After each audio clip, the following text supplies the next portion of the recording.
नमस्कार, स्वागत है आपका बोलता हिमाचल पर। आज है 28 फरवरी 2025 और हिमाचल प्रदेश से जुड़ी हुई आज की बड़ी खबरों की जानकारी अपडेट्स हम आपके लिए लेकर आए हैं। हमेशा की तरह आप भी इस वीडियो को लाइक कर दीजिएगा। चैनल पर नहीं जुड़े, चैनल को आप सब्सक्राइब जरूर करें। पेश है आज की सबसे बड़ी खबरें। हिमाचल प्रदेश सरकार का यू टर्न, अब ग्रामीण क्षेत्रों में नहीं आएंगे पानी के बिल। हिमाचल प्रदेश की सुख सरकार ने ग्रामीण क्षेत्रों में पानी का बिल वसूलने का अपना फैसला पलट दिया है। यानी सरकार ने पहले लिए अपने निर्णय को पलट दिया है, जिसमें ग्रामीण क्षेत्र में रह रहे सभी उपभोक्ताओं से पानी का 100 रुपये मासिक बिल लेने की बात कही गई थी। ये निर्णय 1 अक्टूबर 2024 से प्रभावी हो गया था, जिसमें से कुछ उपभोक्ताओं ने अपने बिल भी जमा करवा दिए थे। इस तरह पहले बिल की अदायगी कर चुके कुछ उपभोक्ताओं के बिलों को आने वाले समय में वापस करने या एडजस्ट किया जाएगा। हालांकि ग्रामीण क्षेत्रों में व्यावसायिक गतिविधियां, होटल एवं होम स्टे इत्यादि उपभोक्ताओं से पानी का बिल लिया जाएगा। हिमाचल प्रदेश में सेवानिवृत्त पटवारियों की ली जाएगी सेवाएं, दफ्तर के कर्मचारी भी जाएंगे फील्ड में। जिला से राज्य कैडर किए जाने के विरोध में पटवारियों और कानून को 28 तारीख से पेन डाउन स्ट्राइक पर जा रही है। प्रदेश सरकार ने सेवानिवृत्त पटवारियों और राजस्व विभाग में तैनात कर्मचारियों को फील्ड में भेजने का विकल्प तलाश है। इसके साथ ही विभाग में पटवारियों और कानूनगों के 800 के करीब रिक्त पदों को भरने की प्रक्रिया भी शुरू कर दी है। हड़ताल पर जाने वाले पटवारियों और कानूनगों के खिलाफ सरकार सख्त कार्रवाई करेगी। लोगों को सेवाएं न देने पर उन्हें सस्पेंड किया जाएगा। ये इन्हीं हड़ताल को सर्विस में भी शामिल किया जाएगा। प्रदेश सरकार ने साफ कहा है कि सरकारी कर्मचारी की कहीं भी सेवाएं ली जा सकती है। स्टेट कैडर का निर्णय वापस नहीं होगा। राजस्व मंत्री जगत सिंह नेगी ने कहा है कि हड़ताल पर जाने वाले पटवारियों और कानूनगों पर कार्रवाई होगी। सरकार विकल्प तलाश रही है। स्टेट कैडर का निर्णय किसी भी सूरत में वापस नहीं होगा। हिमाचल प्रदेश में आने वाले करीब 2 करोड़ पर्यटकों को लगेगा झटका, सरकार ने जारी किया आदेश। हिमाचल में हर साल आने वाले करीब 2 करोड़ पर्यटकों को बड़ा झटका लगा है। दरअसल यहाँ पर्यटकों को यात्रा करना 1 अप्रैल से महंगा पड़ जाएगा, क्योंकि राज्य सरकार ने वित्त वर्ष 2025-26 के लिए टोल बैरियर शुल्क में वृद्धि का ऐलान किया है। निजी और वाणिज्यिक वाहनों के मालिकों को अब 10 रुपये अधिक भुगतान करना होगा, जबकि वाणिज्यिक और मालवाहक वाहनों को 20 रुपये ज्यादा देने होंगे। ये नए शुल्क राज्य भर के 55 टोल बैरियरों पर लागू होंगे।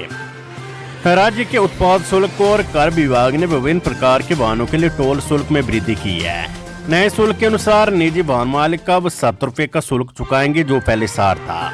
भारी वस्तु वाहनों का शुल्क 550 से बढ़कर 570 हो गया है। 6 से 12 सीटों वाले यात्री वाहनों का शुल्क 90 से बढ़कर 110 होगा। 12 सीटों से अधिक वाले वाहनों का शुल्क 160 से बढ़कर 180 हो जाएगा।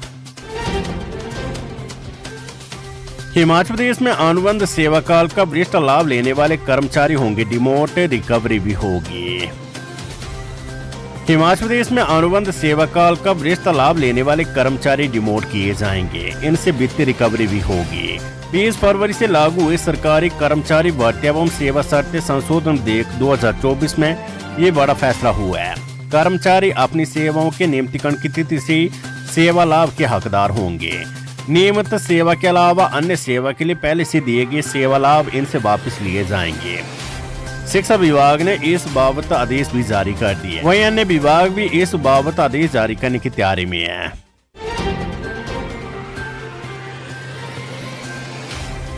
हिमाचल प्रदेश में 700 से ज्यादा नई पंचायतें बनाने के आए प्रस्ताव। ग्रामीण विकास एवं पंचायती राज मंत्री अनिरुद्ध सिंह ने कहा है कि इस समय प्रदेश में 700 से ज्यादा नई पंचायतें बनाने के प्रस्ताव सामने आए हैं। ऐसे में अब आने वाले समय में सरकार निर्णय लेगी कि कितनी नई पंचायतों को बनाना है, क्योंकि एक पंचायत को बनाने पर करीब 7 से 8 करोड़ रुपए का खर्च आता है। अनिरुद्ध सिंह ने कहा है कि नई पंचायतों के गठन को लेकर मंत्रिमंडल एवं जनप्रतिनिधियों से चर्चा करने के बाद अंतिम निर्णय लिया जाएगा। यानी अब ये मामला सरकार के पास विचाराधीन है। पंचायती राज मंत्री अनिरुद्ध सिंह ने कहा है कि आगामी 1 अप्रैल से बीपीएल का सर्वे शुरू होगा। पंचायतों की मनमानी को रोकने के लिए इसके लिए बीडीओ और एसडीएम के स्तर पर निर्णय लिया जाएगा। उन्होंने कहा कि सरकार का प्रयास है कि पात्र लोग ही बीपीएल के दायरे में आए। तथा कोई भी निर्णय राजनीतिक आधार पर नहीं लिया जाए। मंत्री अनिरुद्ध सिंह ने कहा कि प्रत्येक नागरिक को अपना वोट देने का अधिकार है, लेकिन ये वोट एक ही जगह होना चाहिए। उन्होंने कहा कि इस बारे में सुनिश्चित किया जाएगा कि एक व्यक्ति एक ही स्थान पर अपने मताधिकार का प्रयोग करे। नगर निगम का बजट पेश, घर पर होंगे लोगों के टेस्ट, पानी का संकट होगा खत्म, ई कार्ड चलेंगे। कांग्रेस शासित नगर निगम ने अपने दूसरे वार्षिक बजट में शहरवासियों को कई नई सौगात दी है। महापौर सुरेंद्र चौहान और उप महापौर उमा कौशल ने वीरवार को बचत भवन में नगर निगम का 188 करोड़ रुपए का वार्षिक बजट पेश किया। इसमें कई नई घोषणाएं की गई है। शहरवासियों को अब स्वास्थ्य जांच के लिए घर द्वार टेस्ट सैंपल देने की सुविधा दी जाएगी। ये सुविधा निःशुल्क रहेगी। अभी तक नगर निगम सिर्फ बुजुर्ग लोगों को इसकी सुविधा दे रहा था। शिमला आने वाले सैलानियों को यहाँ के हेरिटेज भवनों की सैर करवाने के लिए ई कार्ड चलाए जाएंगे। इससे सैलानियों को सुविधा मिलेगी। सतलुज नदी का पानी जून तक शिमला पहुंच जाएगा। ऐसे में इसी साल शहर में पानी की नियमित आपूर्ति का दावा भी किया गया है। शहरवासियों को पाइपलाइन से अब रसोई गैस की आपूर्ति होगी। इसके लिए दारनी के बगीचे में गैस स्टेशन स्थापित किया जाएगा। यहाँ से उपभोक्ताओं के घरों तक पाइपलाइनें बिछेगी। सब्जी मंडी में 500 करोड़ रुपए की लागत से बहुउद्देशीय परिसर का निर्माण किया जाएगा। इसमें नगर निगम दफ्तर खुलेंगे, पार्किंग का निर्माण होगा, साथ ही व्यावसायिक परिसर भी इसमें होगा। इसके निर्माण के लिए सरकार से बजट लिया जाएगा। इसकी डीपीआर तैयार करने का काम शुरू कर दिया गया है। बजट में पर्यावरण संरक्षण के लिए निगम ने इस साल 5000 पौधे लगाने की घोषणा की है। स्वयं सहायता समूह की महिलाएं ये पौधे लगाएगी। इनके रख रखाव की एवज में निगम इन्हें आर्थिक मदद भी देगा। भूस्खलन जैसी आपदा से निपटने के लिए शहर में अर्ली वार्निंग सिस्टम तैयार किए जाएंगे। टीसीपी अधिसूचना लागू करने को लेकर सरकार हाईकोर्ट में दायर करेगी अर्जी, अदालत ने लगा रखी है रोक। टाउन एंड कंट्री प्लानिंग की अधिसूचना को लागू करने को लेकर प्रदेश सरकार अदालत में जल्द अर्जी दायर करने जा रही है। इस अधिसूचना के तहत इमारतों की ऊंचाई और चौड़ाई तय की गई है। अदालत ने फिलहाल इस अधिसूचना पर रोक लगा रखी है। 65 महीनों का ओवरटाइम एरियर, पालमपुर में फूटा एचआरटीसी कर्मियों का गुस्सा, सरकार को अल्टीमेटम। 65 महीने का ओवरटाइम पे स्केल का एरियर व अन्य मांगे पूरी न होने पर एचआरटीसी के चालक व परिचालक बेहद खफा दिखाई दे रही है। पालमपुर के मुख्य बस स्टैंड पर गुरुवार के दिन एचआरटीसी के प्रदेश चालक यूनियन के अध्यक्ष मान सिंह तथा प्रदेश परिचालक यूनियन के स्टेट प्रेसिडेंट प्रेस सिंह की अध्यक्षता में बस अड्डे पर दोनों यूनियन के कर्मचारियों ने अपनी जायज मांगों को लेकर सरकार के विरुद्ध जोरदार प्रदर्शन किया तथा जमकर नारेबाजी भी की। अध्यक्ष मान सिंह ने प्रदर्शनकारियों को संबोधित करते हुए प्रदेश सरकार व प्रबंधन को चेतावनी दी कि प्रदेश सरकार व निगम प्रबंधन 6 मार्च 2025 तक चालक व परिचालक यूनियन की मांगों को पूरा नहीं करता तो सरकार व प्रबंधन को इसके गंभीर परिणाम भुगतने पड़ेंगे तथा तय तारीख तक अगर मांगे नहीं मानी गई तो पेय भी जाम हो सकता है। खबर शिमला से रोपवे प्रोजेक्ट को लेकर फिर टली टेंडर प्रक्रिया, अब 10 मार्च को खुलेगा टेंडर। हिमाचल प्रदेश की राजधानी शिमला के ड्रीम प्रोजेक्ट शिमला रोपवे निर्माण को लेकर टेंडर प्रक्रिया एक बार फिर आगे बढ़ गई है। टेंडर के लिए आवेदन करने की अंतिम तिथि 24 फरवरी थी और 25 फरवरी को शिमला रोपवे निर्माण को लेकर टेंडर खुलने थे, लेकिन इस तिथि तक कॉरपोरेशन के पास एक टेंडर आया था। सिंगल टेंडर होने के चलते टेंडर की तिथि बढ़ाकर अब 10 मार्च कर दी गई है। मुख्यमंत्री सुखविंदर सिंह सुक्खू ने द्रांगोर सदर विधानसभा क्षेत्र को दी 44.82 करोड़ रुपए की लागत की विकासात्मक परियोजनाओं की सौगात। मुख्यमंत्री सुखविंदर सिंह सुक्खू ने जिला मंडी के द्रांगोर सदर विधानसभा क्षेत्रों के लिए 46 करोड़ 82 लाख रुपए की लागत की 9 विकासात्मक परियोजनाओं के लोकार्पण और शिलान्यास किए। उन्होंने जिला प्रशासन द्वारा शुरू किए गए अपना पुस्तकालय कार्यक्रम के तहत नेर चौक और पद्दर में एक पुस्तकालय का लोकार्पण भी किया। मुख्यमंत्री ने द्रांग विधानसभा क्षेत्र में 5 करोड़ 28 लाख रुपए की लागत से सब मार्केट यार्ड, टकोली के उन्नयन और सुदृढ़ीकरण कार्य, मंडी कमाद कटोला बंजोरा सड़क पर कमाद में उहल नदी पर 12 करोड़ 44 लाख रुपए की लागत से निर्मित पुल का उद्घाटन किया। उन्होंने क्षेत्रीय फोरेंसिक विज्ञान प्रयोगशाला मंडी में 1,33,00,000 रुपए की लागत से निर्मित डीएनए ब्लॉक का लोकार्पण किया।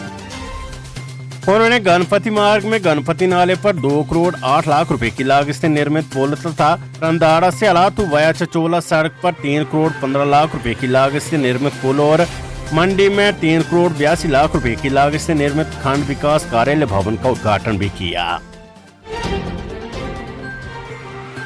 नियमितीकरण पर विभागों में हलचल, 31 मार्च से रेगुलर होंगे अनुबंध कर्मचारी। हिमाचल प्रदेश सरकार में कई विभागों में अब अनुबंध कर्मियों को रेगुलर करने को लेकर हलचल शुरू हो गई है। कार्मिक विभाग ने अब साल में रेगुलाइजेशन का सिर्फ एक ही विकल्प रखा है, जो 31 मार्च कट ऑफ डेट के हिसाब से है। हालांकि पहले अनुबंध कर्मियों को साल में 2 विकल्प मिलते थे। 31 मार्च से पहले सभी विभागों को जहां अनुबंध कर्मचारी तैनात है, अपने यहाँ रेगुलर होने वाले कर्मचारियों का डाटा तैयार कर रहे हैं। स्वास्थ्य और आयुर्वेद विभाग ने ये प्रक्रिया समय रहते शुरू कर दी थी।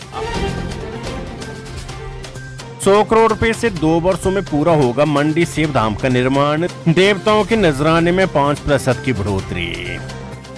अंतर्राष्ट्रीय महाशिवरात्रि महोत्सव 2025 के शुभारंभ पर मुख्यमंत्री सुखविंदर सिंह सुक्खू ने मंडी सेव धाम परियोजना को पूरा करने के लिए 100 करोड़ रुपए देने की घोषणा की है। उन्होंने कहा है कि 2 वर्ष के भीतर इसका निर्माण कार्य पूरा किया जाएगा। उन्होंने देवताओं के नजराने में 5% वृद्धि करने की भी घोषणा की है। मुख्यमंत्री ने कहा है कि आने वाले 1 साल में 25,000 सरकारी पद भरे जाएंगे, जिनमें शिक्षा विभाग में 13,000 तथा पुलिस कांस्टेबल का नया बैच शामिल है। इस वर्ष प्रदेश सरकार विकास, विशेषकर शिक्षा और स्वास्थ्य सेवा के क्षेत्र में क्रांतिकारी निर्णय लेने जा रही है। प्रदेश में गुणवत्तापूर्ण स्वास्थ्य सेवाएं सुनिश्चित करने के लिए मेडिकल कॉलेज और अन्य स्वास्थ्य संस्थानों को आधुनिक उपकरणों से लैस करने के लिए 1,800 करोड़ रुपए का निवेश किया जाएगा। गुणात्मक शिक्षा के उद्देश्य से प्री प्राइमरी से लेकर 12वीं कक्षा तक एक एकीकृत निदेशालय आरंभ किया जाएगा, जिसका नाम स्कूल ऑफ एजुकेशन किया जाएगा। Weather update. हिमाचल प्रदेश के ऊंचाई वाले भागों में बारिश बर्फबारी जारी, लाहौल पांगी में स्कूल बंद, सैकड़ों सड़कें ठप। हिमाचल प्रदेश के ऊपरी इलाकों में ऑरेंज अलर्ट के बीच भारी बर्फबारी का दौर जारी रहा। वहीं शिमला सहित अन्य क्षेत्रों में बारिश हो रही है। बारिश बर्फबारी से आटाटन सहित 2 नेशनल हाईवे सहित 200 से अधिक सड़कों पर यातायात बाधित है। लाहौल में 1.5 फुट से ज्यादा बर्फबारी से जिले के 90% गाँव में बिजली ठप है। लगातार हो रही भारी बर्फबारी के बीच हिमखंड गिरने की संभावना के बीच लाहौल स्पीति प्रशासन ने गुरुवार को सभी शैक्षणिक संस्थानों में अवकाश घोषित कर दिया। बर्फबारी के कारण आटाटन रोहतांग होकर NH3 में केलांग मनाली के बीच और जुलोड़ी द्वारा होकर NH 305 में यातायात बाधित है। चंबा जिले में बारिश बर्फबारी से लोगों की दुश्वारियां बढ़ गई है। जिले की 45 सड़कों पर यातायात ठप है। वहीं भारी बारिश बर्फबारी के कारण जगह जगह बिजली की लाइनें टूटने, ट्रांसफार्मर बंद होने से 165 गांव में अंधेरा पसरा हुआ है। आटाटन और रोहतांग, धुंधी, सोरंग नाला में बर्फबारी हो रही है, जबकि निचले इलाकों में जमकर बारिश हो रही है। धुंधी में गुरुवार को हिमस्खलन हुआ, इससे मनाली लिए मार्ग यातायात के लिए बंद हो गया। दूसरे दिन भी आटाटन पर्यटकों के लिए बंद रहे। मौसम विज्ञान केंद्र शिमला के अनुसार प्रदेश में लगातार 5 मार्च तक बारिश बर्फबारी का पूर्वानुमान है। 28 फरवरी को अधिकांश स्थानों पर हल्की से मध्यम बारिश बर्फबारी तथा कुछ स्थानों पर भारी से बहुत भारी बारिश बर्फबारी होने का ऑरेंज अलर्ट है। विभाग के अनुसार अगले 24 घंटों के दौरान किन्नौर, लाहौल स्पीति जिलों में 1-2 स्थानों पर बहुत भारी बर्फबारी का अलर्ट है।